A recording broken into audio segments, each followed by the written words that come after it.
Good morning. So, I want to share from 2 Samuel. I'm going to read from chapter 22, and it's going to be verses 2 and 3.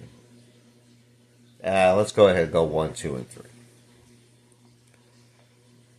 2 Samuel 22, 1. And David spoke the words of this song to the Lord in the day that he delivered him from the hand of all his enemies and from the hand of Saul.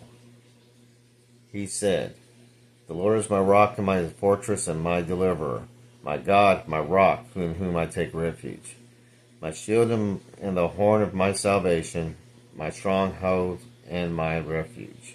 My Savior, you save me from violence." Total praise to God from David. Because David essentially had a very small army compared to what Saul had. And by every right, you would have thought that Saul would have been able to wipe David out. But Saul wasn't able to do it because God had left Saul when Saul sinned against God. And then Saul further compounded things when he started going after David, who God had anointed to be the next king of Israel. But David was wise enough and realized that God was the one who kept him safe, who protected him, who kept him from, as he said, from violence, from harm. And he is directly telling God that he's his rock, his refuge, his deliverer, his salvation. I mean, he's giving everything to God. All praise to God for his well-being. For the fact that he has never been harmed by Saul or his enemies. David understood and believed and loved God unabashedly. He knew that he could not have survived Saul and his other enemies without his help. Period.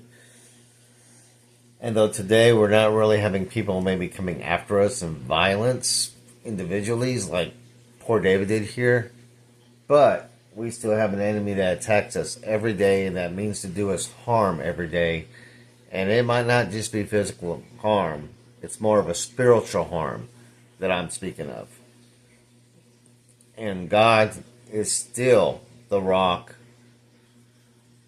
He provides the salvation. He's the refuge. He's the reason why that spiritually we are not destroyed by the enemy, who is Satan. And physically on this earth, we put our faith and our trust in him, and much like David did, he will protect us according to his will.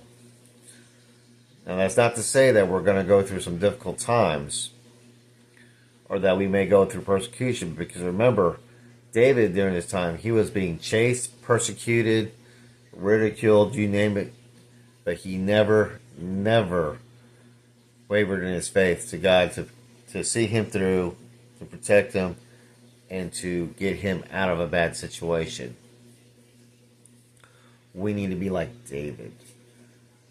We need to have the faith that David had, knowing that our God is going to see us through the things that are set before us, and also to realize that those things set before us that we have to go through according to his will is to make us that more dependent upon him, make us stronger in our faith with him, and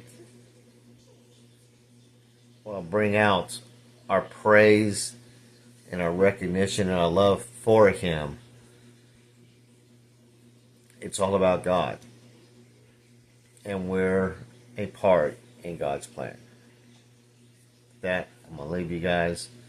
Have a blessed day, and we'll see you tomorrow. Bye.